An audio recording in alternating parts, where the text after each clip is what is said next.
I think it's about time that we talk about something that a lot of players, I'm sure, have experienced in their time on Wrath of the Lich King so far.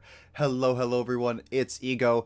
Welcome back to the channel. We're going to be talking about today the problem with gear score. Now, gear score wasn't actually a thing back in Wrath of the Lich King where it was just easy to just go ahead and check, at least not from what I remember. But it seems to be more prominent now in Wrath of the Lich King Classic here in 2022. Hey everyone, before we continue, just a reminder, be sure to sub to the channel and like the video down below, and don't forget that memberships are now available for the channel, so if you want some awesome perks, take a look at it in the description. Thanks everyone, enjoy the rest of the video. So if you aren't aware what gear score is, every time that you have an item on your character, it will increase your gear score. Your gear score is the average item level of your gear, and can also gauge the average power of your character based solely on the gear. Now, there's a few underlying issues with people who decide to base raids purely around gear score.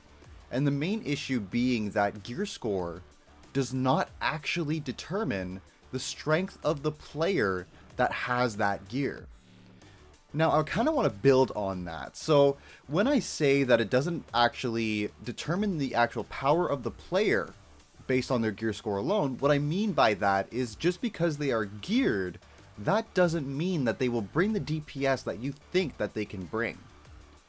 Now, World of Warcraft has gone through many issues in the past, very recently as well, where there has been a larger market in gold buying. And with the introduction of the GDKP raid system, those two items, both the gold buying and the GDKP, have come together to create a vicious cycle of people being able to buy their gear but not actually be able to play their class and actually be able to maximize their DPS through the rotation, enchanting, and min-maxing different things about their class.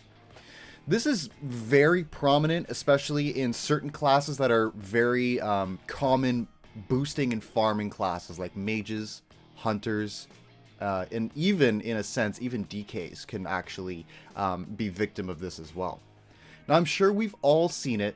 We've all been to a raid where we have this person who is geared, like very geared, or they have like decent gear, and they pass the gear score requirement that the raid leader put in, but they're putting below average DPS and they're falling below on the meters. This is a prime example of how gear score shouldn't be the only factor in bringing somebody into a raid.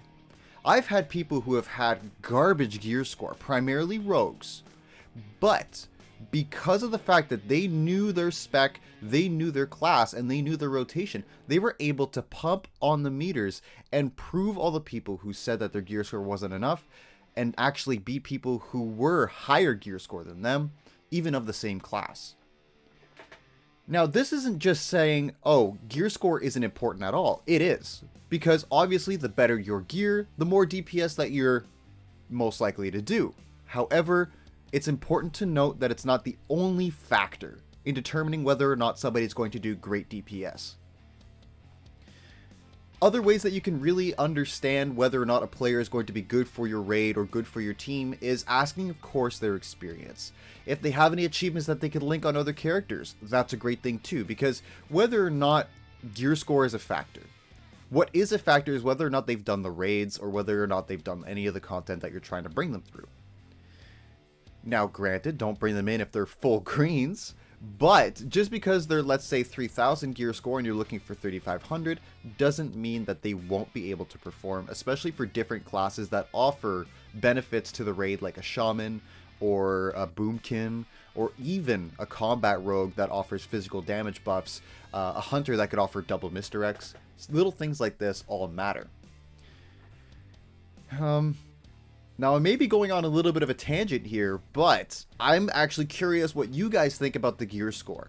So do you think that it's something that is very much required when you're going into a raid, or do you think that it's something that is maybe on a side note, where it's like, it's good if they have the gear, but if they're slightly under gear score, asking them about their experience, having them link achievements, or even just doing other things to consider whether or not somebody is to be brought into a raid, because it seems like there's a lot of groups that are denying very good players that are lacking in gear score. Now, personally, this has not happened to me, but I have seen some raid leads that I've been around denying people who are in less than adequate gear, but I have run with those players before in raids, and I have seen them do good DPS.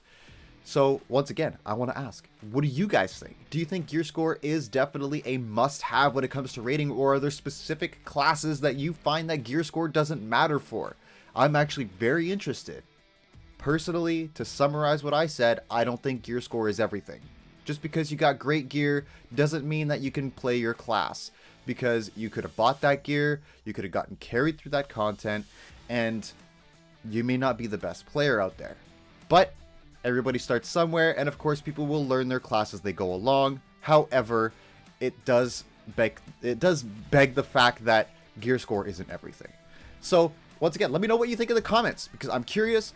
So with all that being said, I appreciate everybody stopping in, and if you made it to the end of the video, thank you so much. I really appreciate it. You're an absolute legend.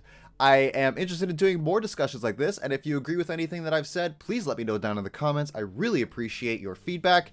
And with all that being said and my shameless plugs out of the way, be sure to like the video, be sure to sub to the channel, and I will see you all in the next video.